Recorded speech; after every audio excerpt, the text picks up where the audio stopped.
Here we have a GE induction motor with a centrifugal switch, probably from the mid-1950s or earlier.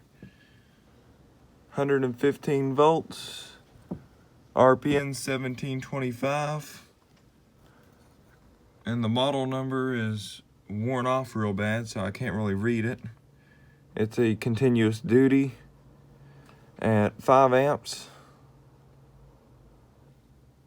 It is a laundry motor, so that probably means that it is out of a washing machine or something.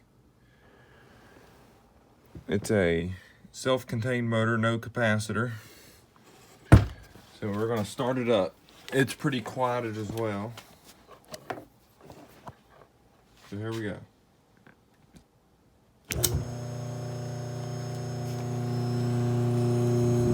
Centrifugal switch is in there.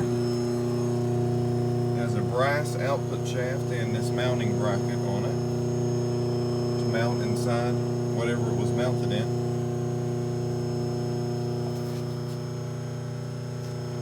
You can hear the switch when I kick it off.